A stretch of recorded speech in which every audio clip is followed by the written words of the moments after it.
how to find rational and irrational number between any two given numbers. Rational ਤੇ ਇਰੈਸ਼ਨਲ numbers ਆਪਾਂ ਕਿੱਦਾਂ find ਕਰਾਂਗੇ? ਕੋਈ ਵੀ ਦੋ ਨੰਬਰਸ ਗਿਵਨ ਆ, ਉਹਨਾਂ ਦੇ ਵਿੱਚ ਸਭ ਤੋਂ ਪਹਿਲਾਂ ਤਾਂ ਕਿੰਨੇ ਨੰਬਰਸ ਲਾਈ ਕਰਦੇ ਆ? Suppose you are having any two consecutive numbers, one is n and second is n plus 1, ਠੀਕ ਹੈ? ਦੋ ਕੋਈ ਵੀ ਕਨਸਿਕਿਊਟਿਵ ਨੈਚੁਰਲ ਨੰਬਰ, ਉਹਨਾਂ ਦੇ ਵਿੱਚ ਕਿੰਨੇ ਨੰਬਰ ਲਾਈ ਕਰਨਗੇ? ਵੈਦਰ ਦੇ ਆਰ ਇਰੈਸ਼ਨਲ ਔਰ ਇਰੈਸ਼ਨਲ। ਰੈਸ਼ਨਲ ਤੇ ਇਰੈਸ਼ਨਲ ਕਿੰਨੇ ਨੰਬਰ ਲਾਈ ਕਰਨਗੇ? ਇਨਫਾਈਨਾਈਟ। ਕਿੰਨੇ ਲਾਈ ਕਰਦੇ ਆ ਅਸੀਂ? ਇਨਫਾਈਨਾਈਟ। ਤੇ ਉਹਨਾਂ ਦੇ ਵਿੱਚੋਂ ਪਾਰਟਿਕੂਲਰਲੀ ਪੁੱਛਣਗੇ ਕਿ tell 3 irrational numbers and find 3 rational number like this. So ਇਹ ਮੈਂ ਬੋਲੇ ਤਾਂ infinite how? Suppose you are having 1 and 2. So 1 or 2 ਦੇ ਵਿੱਚ ਕਿੰਨੇ ਨੰਬਰ ਲਾਈ ਕਰਦੇ ਆ? Infinite numbers. How? You can write 1.1, 1.2, 1.3, so on up to 1.9. Then you can write 1.11, then you can write 1.21, 1.31, so on 1.91. Then you can write 1.12, 1.22, so on up to 1.92. Then you can write 1.13, so on 1.93. So इस तरीके ਨਾਲ बहुत सारे number होंगे, infinitely numbers will lie. Then you can start 3 digit, then you can start 4 digit after point 1.11, 1.121 like this. ठीक है जी? So in this way there will be infinite numbers between any two consecutive numbers. ਹੁਣ ਗੱਲ ਹੈ rational ਤੇ ਇਰੈਸ਼ਨਲ ਦੀ। ਆਪਾਂ find ਕਰਨੇ ਆ rational ਤੇ ਇਰੈਸ਼ਨਲ।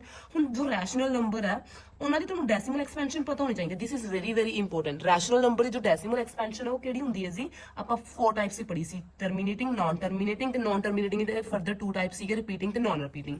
ਹੁਣ ਰੈਸ਼ਨਲ ਨੰਬਰ ਦੀ ਕਿਹੜੀ ਹੋਏਗੀ? ਜਾਂ ਤਾਂ ਟਰਮੀਨੇਟਿੰਗ ਹੋਏਗੀ, either terminating. Rational numbers are either terminating or, ਜੇ ਟਰਮੀਨੇਟਿੰਗ ਨਹੀਂ ਹੈਗੀ नॉन टर्मिनेटिंग है, नॉन टर्मिनेटिंग ਦਾ ਕਿਹੜੇ ਟਾਈਪ ਹੋਣਾ ਚਾਹੀਦਾ? ਰਿਪੀਟਿੰਗ ਹੋਣਾ ਚਾਹੀਦਾ। Then you will say that is rational number. ਤੇ ਇਰੈਸ਼ਨਲ ਨੰਬਰ ਦੀ ਕਿਹੜੀ ਹੁੰਦੀ ਹੈ ਬਈ? ਇਰੈਸ਼ਨਲ ਨੰਬਰ, ਇਰੈਸ਼ਨਲ ਨੰਬਰ ਦੀ ਹੋਏਗੀ ਇਹਦੀ ਆਪੋਜ਼ਿਟ ਬਈ, non terminating, non terminating and non repeating. ठीक है जी? सो ये इंपॉर्टेंट पॉइंट है। When we will find the rational and irrational number we will use this concept. Rational number केड़े हुंदे आ? Either terminating or repeating. Irrational केड़े हुंदे आ? Non terminating and non repeating. इत्थे आइदर और लगे, दोनों दे विच इक होएगी, आइदर टर्मिनेटिंग और रिपीटिंग। इत्थे एंड लगे, दोनों इकट्ठियां होणगियां, टर्मिनेटिंग भी ते रिपीटिंग भी। ठीक है जी? Non terminating and non repeating. ठीक है जी? So let's start with questions. So question number 1 is find 3 rational number between 3 and 4। देखो फाइंड किद्दां करदे आ? 3 और 4 ਦੇ ਵਿੱਚ ਲਿਖਣੇ ਆ। ਹੁਣੀ ਦੱਸਿਆ ਤੁਹਾਨੂੰ ਕੋਈ ਵੀ ਦੋ ਕਨਸਿਕਿਊਟਿਵ ਨੰਬਰ ਦੇ ਵਿੱਚ ਬਹੁਤ ਸਾਰੇ ਇਨਫਾਈਨਾਈਟ ਨੰਬਰਸ ਲਾਈ ਕਰਦੇ ਆ, ਉਹਨਾਂ ਦੇ ਵਿੱਚੋਂ ਕੋਈ ਵੀ ਤਿੰਨ ਲਿਖਣੇ ਆ ਆਪਾਂ। ਲਿਖਣੇ ਕਿਹੜੇ? ਰੈਸ਼ਨਲ। ਤੇ 3 ਤੇ 4 ਦੇ ਵਿੱਚ ਕੋਈ ਵੀ ਲਿਖ ਦੋ। 3.1 ਹੁਣ ਆਪਾਂ ਹੁਣੀ ਪੜ੍ਹ ਕੇ ਆਏ ਕਿ ਰੈਸ਼ਨਲ ਨੰਬਰ ਕਿਹੜੇ ਹੁੰਦੇ? ਜਿਹੜੇ ਟਰਮੀਨੇਟਿੰਗ ਹੋਣ ਜਾਂ ਰਿਪੀਟਿੰਗ ਹੋਣ। ਮੈਂ ਟਰਮੀਨੇਟਿੰਗ ਬਣਾ ਦਿੰਦੀ ਆ। 3.1, 1 ਤੋਂ ਬਾਅਦ ਮੈंने ਕੁਝ ਨਹੀਂ ਪਾਇਆ, ਸੋ ਇਹ ਟਰਮੀਨੇਟ ਕਰ ਰਿਹਾ। 3.1 ਹੋ ਗਿਆ, 3.2, 3.3। ਉਹ ਜਿਹੜੇ ਤਿੰਨ ਨੰਬਰ ਮੈਂ ਲਿਖੇ 3 ਔਰ 4 ਦੇ ਵਿੱਚ ਹੈ ਨਾ, 3 ਤੋਂ ਵੱਡੇ ਆ 4 ਤੋਂ ਛੋਟੇ ਆ, ਯੈਸ ਔਰ ਨੋ। ਜਾਂ ਫਿਰ ਤੁਸੀਂ ਲਿਖ ਸਕਦੇ ਹੋ ਇਹ ਤਾਂ, ਜਾਂ ਤਾਂ ਇਹ ਲਿਖ ਦੋ ਟਰਮੀਨੇਟਿੰਗ, ਆਈਦਰ ਟਰਮੀਨੇਟਿੰਗ, ਜਾਂ ਫਿਰ ਕੀ ਲਿਖੋਗੇ? ਰਿਪੀਟਿੰਗ। 3.111 so on. 111 ਕੀ ਕਰ ਰਿਹਾ? ਰਿਪੀਟ ਕਰ ਰਿਹਾ। 3.252525 ਇਹ ਕੀ ਕਰ ਰਿਹਾ ਬਈ? ਰਿਪੀਟ ਕਰ ਰਿਹਾ। 3.36 ਉੱਪਰ ਬਾਰ ਵੀ ਲਗਾ ਸਕਦੇ ਹੋ, 36 ਬਾਰ ਲਗਾਤਾ, ਇਹਦਾ ਮਤਲਬ ਕੀ ਹੈ? 3.36 36 36 ਸੋ ਔਨ। ਬਾਰ ਦਾ ਮਤਲਬ ਵੀ ਤਾਂ ਇਹੀ ਹੁੰਦਾ ਸੀ, ਰੈਪੀਟੀਸ਼ਨ। ਸੋ ਜਾਂ ਤਾਂ ਟਰਮੀਨੇਟਿੰਗ ਲਿਖ ਦੋ ਜਾਂ ਰਿਪੀਟਿੰਗ ਲਿਖ ਦੋ। ਠੀਕ ਹੈ? ਦੈਨ ਉਹ ਕੀ ਹੋਣਗੇ? ਰੈਸ਼ਨਲ ਨੰਬਰ ਹੋਣਗੇ। ਨੈਕਸਟ, ਇਹ ਤਾਂ ਸਿੰਪਲ ਸੀਗੇ, ਚਲੋ ਨੈਚੁਰਲ ਨੰਬਰ ਸੀਗੇ। ਜੇ ਹੁਣ ਇਹੀ ਫ੍ਰੈਕਸ਼ਨ ਦੇ ਵਿੱਚ ਹੋਣ ਫਿਰ ਕਿੱਦਾਂ ਲਿਖੋਗੇ? ਹੁਣ ਦੋ ਵੇਜ਼ ਨੇ ਆਪਣੇ ਕੋਲ, ਜਾਂ ਤਾਂ ਐਲਸੀਐਮ ਲੈ ਕੇ ਦੋਨਾਂ ਦੇ ਡਿਨੋਮੀਨੇਟਰਸ ਨੂੰ ਸੇਮ ਬਣਾ ਲਓ। ਸੈਕਿੰਡ ਵੇ ਕੀ ਹੈ? ਡੈਸੀਮਲ ਐਕਸਪੈਂਸ਼ਨ ਫਾਈਂਡ ਕਰ ਲਓ। I will prefer second way, decimal expansion ਵਾਲਾ। ਇਹਨੂੰ ਡਿਵਾਈਡ ਕਰ ਲਾਂਗੇ ਪਹਿਲਾਂ। ਹੁਣ 1 ਨੂੰ ਕਿਹਦੇ ਨਾਲ ਡਿਵਾਈਡ ਕਰਨਾ? 3 ਨਾਲ। ਹੁਣ ਦੇਖੋ 1 ਛੋਟਾ ਹੈ ਜੀ ਤਾਂ ਆਪਾਂ 0 ਲਵਾਂਗੇ, ਉੱਪਰ ਕੀ ਲੱਗ ਜਾਏਗੀ? ਪੁਆਇੰਟ। 3 3s are 9।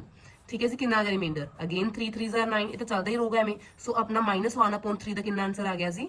-0.333। ठीक है? So on. ठीक है? माइनस मैंने बाद च पाता। सिमिलरली आप 1/4 का फाइंड कर लांगे। 1/4 ਨੂੰ करो भी डिवाइड। ਹੁਣ छोटा है तो मैं पॉइंट लगा लांगे। 4 2s are 8, 2 remainder, again take 0, 4 5s are 20। ये कंप्लीटली डिवाइड हो गया। तो ਇਹਦਾ आंसर कितना आ गया? 1/4 ਦਾ 0.25। ਹੁਣ ਤੁਸੀਂ ਜਸਟ ਇਹਦੇ 2 ਡਿਜਿਟ ਦੇਖ ਲਓ। 33 ਹੈ, ਇਹ 25 ਹੈ, ਬਟ ਇਹ ਨੈਗੇਟਿਵ ਹੈ, ਇਹ ਛੋਟਾ ਹੈ ਤੇ ਇਹ ਵੱਡਾ ਹੈ, ਹਨਾ? ਹੁਣ ਇਹਨਾਂ ਦੇ ਵਿੱਚ ਲਿਖਣੇ ਆ 0 -0.33 ਤੇ 0.25 ਦੇ ਵਿੱਚ। ਹੁਣ ਦੇਖੋ ਤੁਸੀਂ ਜਦੋਂ ਨੰਬਰ ਲਾਈਨ ਤੇ ਵੀ ਬਣਾਓਗੇ ਇਹਨਾਂ ਨੂੰ ਤਾਂ ਇੱਥੇ ਕਿਤੇ 0 ਹੋਏਗੀ, 0 ਤੋਂ ਇੱਧਰ ਆਊਗਾ ਪੋਜ਼ਿਟਿਵ 0.25 ਤੇ ਨੈਗੇਟਿਵ ਤਾਂ ਇੱਧਰ ਆਊਗਾ ਨਾ -0.33। ਹੁਣ -0.33 ਤੇ 0.25 ਦੇ ਵਿੱਚ ਨੰਬਰ ਲਿਖਣੇ ਆ ਆਪਾਂ। ਕੋਈ ਵੀ ਲਿਖ ਦੋ। ਆਪਾਂ ਕਿੰਨੇ ਲਿਖਣੇ? 3 ਰੈਸ਼ਨਲ। ਤੇ ਰੈਸ਼ਨਲ ਲਿਖਣੇ ਤਾਂ ਜਾਂ ਤਾਂ ਟਰਮੀਨੇਟਿੰਗ ਬਣਾਓ ਜਾਂ ਰਿਪੀਟਿੰਗ ਬਣਾਓਗੇ। ਤਾਂ ਇੱਧਰ ਲਿਖ ਰਹੀ ਹਾਂ ਮੈਂ। ਸੋ 3 numbers are 0.25 ਤੋਂ ਛੋਟੇ ਲਿਖ ਦਿੰਦੇ ਆ, 0.21। ठीक है? 0.22, 0.23। ठीक है? मैंने टर्मिनेटिंग लिखे है जी। So these are 3 rational numbers. Next भी find two rational number between 8 and 1/5। चलो 8 तो ऑलरेडी होल नंबर है ना, इन्हों तो डिवाइड करने की जरूरत नहीं है 1 है डिनोमिनेटर, बट इन्हों तो डिवाइड करना पਊਗਾ 5 है डिनोमिनेटर, सो इन्हों डिवाइड कर लो पहला 5 ਦੇ ਨਾਲ। सो छोटा सी आप 0 ਲਵਾਂਗੇ ਉੱਪਰ ਪੁਆਇੰਟ ਲੱਗ ਜਾਏਗਾ, 5 2 10 ਕੰਪਲੀਟਲੀ ਡਿਵਾਈਡ ਹੋ ਗਿਆ ਬਈ। ਇੱਕ ਨੰਬਰ ਆਪਣਾ 8 ਹੈ ਤੇ ਦੂਜਾ ਨੰਬਰ ਆਪਣਾ ਕੀ ਆ ਗਿਆ ਡਿਵਾਈਡ ਕਰਕੇ 0.2। 0.2 ਤੇ 8 ਦੇ ਵਿੱਚ ਲਿਖਣਾ 0.2 ਤੋਂ ਵੱਡੇ ਹੋਣ ਤੇ 8 ਤੋਂ ਛੋਟੇ ਛੋਟੇ ਹੋਣ। 0.2 ਛੋਟਾ ਹੈ ਨਾ, 0.2 ਤੋਂ ਵੱਡੇ ਹੋਣ ਤੇ 8 ਤੋਂ ਛੋਟੇ ਹੋਣ। ਲਿਖ ਦੋ ਵੀ, ਕੁਝ ਵੀ ਲਿਖ ਸਕਦੇ ਹੋ ਹੁਣ 2 3 ਦੋ ਹੀ ਪੁੱਛੇ ਸੀਗੇ ਵੈਸੇ, ਠੀਕ ਹੈ ਬਸ 2 और 3। ओके जी, are rational number between 8 and 1/5। these are the rational numbers between 8 and 1/5। 0.2 ਦੇਖੋ ਜਦੋਂ ਨੰਬਰ ਲਾਈਨ ਤੇ ਬਣਾਓਗੇ 0 ਤੋਂ ਬਾਅਦ ਆਊਗੀ 0.2, ਇੱਥੇ 0 ਸਪੋਜ਼ ਤੇ ਇੱਥੇ ਕਿਤੇ 8 ਆਊਗਾ। 0.2 ਤੋਂ ਲੈ ਕੇ 8 ਤੱਕ ਬਹੁਤ ਸਾਰੇ ਨੰਬਰ ਆਣਗੇ, 1 ਵੀ ਆਊਗਾ 2 ਵੀ ਆਊਗਾ 3 ਵੀ ਆਊਗਾ। ਉਹਨਾਂ ਦੇ ਵਿੱਚ ਮੈंने ਦੋ ਨੰਬਰ ਸਿਰਫ ਦੋ ਹੀ ਪੁੱਛੇ ਸੀਗਾ, ਦੋ ਲਿਖਤੇ 2 and 3। Next way find 3 rational number between -1.2 and -1.1। ਹੁਣ ਆਲਰੇਡੀ ਡੈਸੀਮਲ ਐਕਸਪੈਂਸ਼ਨ ਦਿੱਤੀ ਹੋਈ ਹੈ ਤੁਹਾਨੂੰ, ਡੈਸੀਮਲ ਫਾਰਮ ਚ ਦੇ ਰਹੀ ਹੈ, ਡਿਵਾਈਡ ਕਰਨ ਦੀ ਜ਼ਰੂਰਤ ਨਹੀਂ ਹੈਗੀ। ਹੁਣ ਇਹ ਬੋਲਿਆ -1.2 ਐਂਡ -1.1 ਦੇ ਵਿੱਚ ਲਿਖਣੇ ਆ ਬਈ ਨੰਬਰ। ਹੁਣ ਤੁਹਾਨੂੰ ਲੱਗੂਗਾ 1 और 2 ਦੇ ਵਿੱਚ ਤਾਂ ਕੁਝ ਲਾਈ ਨਹੀਂ ਕਰਦਾ, ਜਿੱਥੇ ਤੁਹਾਨੂੰ ਐਵੇਂ ਲੱਗਦਾ ਵੀ ਇਹਨਾਂ ਦੇ ਵਿੱਚ ਤਾਂ ਕੋਈ ਨੰਬਰ ਹੀ ਲਾਈ ਨਹੀਂ ਕਰਦਾ, ਤਾਂ ਆਪਾਂ ਪੁਆਇੰਟ ਤੋਂ ਬਾਅਦ 0 ਲਗਾ ਲਾਂਗੇ। ਪੁਆਇੰਟ ਤੋਂ ਬਾਅਦ ਅਗਰ 0 ਲਗਾ ਲਈਏ ਤਾਂ ਕੋਈ ਫਰਕ ਨਹੀਂ ਨਾ ਪੈਂਦਾ, ਠੀਕ ਹੈ। ਪੁਆਇੰਟ ਤੋਂ ਬਾਅਦ ਜਿੰਨੀਆਂ ਮਰਜ਼ੀ 0 ਲਗਾ ਲਓ। ਹੁਣ ਇਹ ਕੀ ਬਣ ਗਿਆ 10, ਇਹ ਕੀ ਬਣ ਗਿਆ 20। ਹੁਣ 10 और 20 ਦੇ ਵਿੱਚ ਤਾਂ ਲਾਈ ਕਰਨਗੇ ਨਾ, -1.11 -1.12 -1.13 ਤਿੰਨ ਪੁੱਛਿਆ ਸੀਗਾ। ਸੋ these are the 3 rational number between -1.2 and -1.1। next find 8 rational number between 3/5 and -2/3। ਹੁਣ ਪਹਿਲਾਂ ਡੈਸੀਮਲ ਐਕਸਪੈਂਸ਼ਨ ਫਾਈਂਡ ਕਰਨੀ ਪਏਗੀ। ਕਰੋ ਬਈ 3 ਨੂੰ 5 ਦੇ ਨਾਲ ਡਿਵਾਈਡ, ਜੋ ਨੀਚੇ ਲਿਖਿਆ ਉਹਦੇ ਨਾਲ ਡਿਵਾਈਡ ਕਰਨਾ ਹੁੰਦਾ 5 ਦੇ ਨਾਲ। ਹਾਂਜੀ ਛੋਟਾ ਤਾਂ ਆਪਾਂ ਪੁਆਇੰਟ ਲਵਾਂਗੇ 5 6 are 30 ਕੰਪਲੀਟਲੀ ਡਿਵਾਈਡ ਹੋ ਗਿਆ ਬਈ। ਸੈਕਿੰਡ ਡਿਵਾਈਡ ਕਰਦੇ ਹਾਂ ਹੁਣ 3 ਦੇ ਨਾਲ ਡਿਵਾਈਡ ਕਰਨਾ 2 ਨੂੰ, ਟੇਕ 0 3 6 are 18। ਹਾਂਜੀ 2 ਆ ਗਿਆ, ਅਗੇਨ 3 6 are 18, ਇਹ ਤਾਂ ਐਂ ਚਲੀ ਜਾਊਗਾ 3 6 are 18 ਸੋ ਔਨ। ਸੋ ਆਪਣਾ 3/5 ਦਾ ਡਿਵਾਈਡ ਕਰਕੇ ਆਨਸਰ ਆਇਆ 0.6। ਤੇ ਨੈਕਸਟ ਆਪਣਾ -2/3, ਇਹਦਾ ਡਿਵਾਈਡ ਕਰਕੇ ਨੈਗੇਟਿਵ ਸਾਈਨ ਸੀ, ਨੈਗੇਟਿਵ ਪਾ ਦਿਓ ਜੀ 0.666। ਹੁਣ ਜਦੋਂ ਨੰਬਰ ਲਾਈਨ ਤੇ ਬਣਾਓਗੇ ਇੱਥੇ ਕਿਤੇ 0 ਹੋਏਗੀ, 0 ਤੋਂ ਇੱਧਰ ਆਏਗਾ -0.6 ਤੇ 0 ਤੋਂ ਇੱਧਰ ਆਏਗਾ 0.6 ਹੈ ਨਾ। ਇਧਰ ਮਾਈਨਸ ਵਾਲਾ ਆਏਗਾ, ਇਧਰ ਪੋਜ਼ਿਟਿਵ ਆਏਗਾ, ਤੇ ਇਹਨਾਂ ਦੇ ਵਿੱਚ ਕਿਹੜੇ ਨੰਬਰ ਲਾਈ ਕਰਦੇ ਆ ਮਾਈਨਸ ਤੇ ਇਧਰ ਕਿਹੜੇ ਆ ਵੀ ਇਹ ਤੋਂ ਛੋਟੇ 0.5 0.4 ਤਾਂ ਨੈਗੇਟਿਵ ਵੀ ਲਿਖ ਸਕਦੇ ਨੋ ਪ੍ਰੋਬਲਮ, ਬਟ ਆਪਾਂ ਕੰਡੀਸ਼ਨ ਕੀ ਹੈ ਕਿ ਇਹਨਾਂ ਦੋਨਾਂ ਦੇ ਵਿੱਚ ਲਿਖਣੇ ਹੁੰਦੇ ਆ, ਤਾਂ ਇਹਨਾਂ ਦੋਨਾਂ ਦੇ ਵਿੱਚ ਲਿਖਣੇ ਆ। ਲਿਖ ਦੋ ਵੀ। ਸੋ ਨੰਬਰਸ ਆਰ 8 ਪੁੱਛਿਆ ਤਾਂ 8 ਲਿਖ ਦਾਂਗੇ, -0.5 -0.4 -0.3 -0.2 -0.1 ਦੈਨ 0 ਵੀ ਲਿਖ ਸਕਦੇ ਆ। ਕਿੰਨੇ ਹੋ ਗਏ 6 ਹੋ ਗਏ, ਦੈਨ 0.1 ਦੈਨ 0.2। ਠੀਕ ਹੈ ਜੀ, ਹੋ ਗਿਆ। So these are the 8 rational number between these two numbers। next ਬਈ find 2 rational number between √2 and 5। ਹੁਣ √2 ਆ ਗਿਆ, ਹੁਣ √2 ਆਪਾਂ ਫਾਈਂਡ ਕਰਾਂਗੇ by using long division method, ਹੈ ਨਾ। √2 ਦੀ ਵੈਲਿਊ ਫਾਈਂਡ ਕਰ ਲਾਂਗੇ, ਪੁਆਇੰਟ ਤੋਂ ਬਾਅਦ 2 ਡਿਜਿਟ ਕੱਢ ਲਓ ਮੈਕਸਿਮਮ, ਬਸ ਬਹੁਤ ਹੈ। ਤੇ ਆਪਾਂ ਤਾਂ ਬਸ ਐਸਟੀਮੇਟ ਲਗਾਉਣਾ ਹੁੰਦਾ ਕਿ ਇਹਦੀ ਵੈਲਿਊ ਕਿੰਨੀ ਹੈ। ਹੁਣ √2 ਹੈ ਬਈ, ਇਹਨੂੰ ਲੌਂਗ ਡਿਵੀਜ਼ਨ ਨਾਲ ਸੋਲਵ ਕਰਾਂਗੇ। ਲੌਂਗ ਡਿਵੀਜ਼ਨ ਦੇ ਨਾਲ ਕਰ ਰਹੀ ਹਾਂ। ਹੁਣ ਇਹਦੇ ਵਿੱਚ ਪਰਫੈਕਟ ਸਕੁਅਰ ਨੰਬਰ ਲਿਖਣਾ ਹੁੰਦਾ, 1 ਦਾ ਸਕੁਅਰ 1, 2 ਦਾ ਸਕੁਅਰ 4 ਵੱਡਾ ਹੋ ਜਾਊਗਾ ਤਾਂ ਕਿਹਦਾ ਸਕੁਅਰ ਲਿਖਾਂਗੇ ਮੈਂ 1 ਦਾ ਸਕੁਅਰ। ਇੱਥੇ ਵੀ 1 ਇੱਥੇ ਵੀ 1, 1 × 1 1। ਇੱਥੇ ਕੀ ਕਰਨਾ ਹੁੰਦਾ ਦੋਨਾਂ ਦੇ ਪਲੱਸ 1 + 1 2। ਹੁਣ ਇਹਨਾਂ ਨੂੰ ਮਾਈਨਸ ਕਰਨਾ 2 - 1 1। ਸੋ ਇੱਥੇ ਤੇ ਇੱਥੇ ਹੁਣ ਸੇਮ ਨੰਬਰ ਲੈਣਾ ਹੁੰਦਾ ਸੋ ਦੈਟ ਇਹ ਕੰਪਲੀਟ ਹੈ। ਹੁਣ ਇਹ ਆਲਰੇਡੀ ਛੋਟੇ ਤਾਂ ਆਪਾਂ ਕੀ ਲਵਾਂਗੇ ਜ਼ੀਰੋਜ਼, ਤੇ ਜਦੋਂ ਲੌਂਗ ਡਿਵੀਜ਼ਨ ਕਰਦੇ ਆ ਸਕੁਅਰ ਰੂਟ ਫਾਈਂਡ ਕਰਦੇ ਆ ਆਪਾਂ ਪੇਅਰ ਲੈਂਦੇ ਆ, 0 ਦਾ 1 0 ਨਹੀਂ ਲੈਂਦੇ ਹੁੰਦੇ। ਤਾਂ ਹੁਣ ਕਿੰਨੇ ਤੇ ਜਾਏਗਾ ਵੀ ਇਹ 4 ਤੇ ਜਾਏਗਾ। 24 4s are 96। ਇੱਥੇ ਤੇ ਇੱਥੇ ਸੇਮ ਨੰਬਰ ਲੈਣਾ ਹੁੰਦਾ, ਇਹ ਨਹੀਂ ਇੱਥੇ 4 ਲੈ ਲਿਆ ਇੱਥੇ 3 ਲੈ ਲਿਆ, ਨਹੀਂ। ਜਿਵੇਂ ਇੱਥੇ 3 ਲੈ ਰਹੀ ਸੀ 69 ਆ ਰਹੀ ਸੀ, ਬਹੁਤ ਛੋਟਾ ਸੀ, 4 ਲਿਆ 96 ਆਇਆ, 5 ਲਿਆ ਉਹ ਵੱਡਾ ਆ ਰਿਹਾ ਸੀ 125, ਤਾਂ ਮੈंने 4 ਲਿਆ ਇੱਥੇ, ਤਾਂ ਉੱਪਰ ਕਿੰਨਾ ਆ ਗਿਆ 4। ਹਾਂਜੀ ਇੱਕ ਸਟੈਪ ਹੋਰ ਕਰ ਲੈਂਦੇ ਹਾਂ, ਕਿੰਨਾ ਆ ਗਿਆ ਰਿਮਾਈਂਡਰ 4, ਤੇ ਇੱਥੇ ਇਹਨਾਂ ਦਾ ਪਲੱਸ 4 + 4 8 2 ਐਜ਼ ਇਟ ਇਜ਼। ਹਾਂਜੀ ਅਗੇਨ ਟੇਕ 2 zeros। ਹੁਣ ਦੇਖੋ ਵੀ ਕਿੰਨੇ ਤੇ ਜਾਏਗਾ, ਜੇ ਮੈਂ 2 ਵੀ ਲੈ ਰਹੀ ਹਾਂ ਤਾਂ ਇਹ ਵੱਡਾ ਆ ਰਿਹਾ, ਇੱਥੇ 2 ਨਾਲ ਮਲਟੀਪਲਾਈ ਕਰਕੇ ਦੇਖੋ ਵੱਡਾ ਆਏਗਾ, ਤਾਂ ਮੈਂ 1 ਲਵਾਂਗੀ 281। ਬਸ ਪੁਆਇੰਟ ਤੋਂ ਬਾਅਦ 2 ਡਿਜਿਟ ਕਰ ਲੋਗੇ, ਛੱਡ ਦੋ, ਇਹਨੇ ਤਾਂ ਚੱਲੀ ਜਾਣੇ ਕਿਉਂਕਿ ਇਰੈਸ਼ਨਲ ਨੰਬਰ ਇਹਨੇ ਖਤਮ ਹੀ ਨਹੀਂ ਹੋਣਾ, ਨੌਨ ਟਰਮੀਨੇਟ ਹੈ। ਤਾਂ ਆਪਣਾ √2 ਦਾ ਆਨਸਰ ਆ ਗਿਆ ਬਈ 1.41 ਸੋ ਔਨ, ਅੱਗੇ ਵੀ ਆਊਗਾ, ਠੀਕ ਹੈ। ਤੇ ਇੱਕ ਨੰਬਰ ਆਪਾਂ ਨੂੰ ਆਲਰੇਡੀ ਸਿੰਪਲ ਦਿੱਤਾ ਹੋਇਆ 5, ਤੇ 1. ਸੋ ਬਿਟਵੀਨ 1.41 and 5, ਠੀਕ ਹੈ। ਨੰਬਰਸ ਆਰ ਕਿਹੜੇ ਨੰਬਰ ਲਿਖਣੇ ਆ ਰੈਸ਼ਨਲ, ਸੋ ਨੰਬਰਸ ਆਰ ਇਹਨਾਂ ਦੇ ਵਿੱਚ ਲਿਖਣੇ ਆ 1.41 ਤੋਂ ਵੱਡੇ ਹੋਣ ਤੇ 5 ਤੋਂ ਛੋਟੇ ਹੋਣ।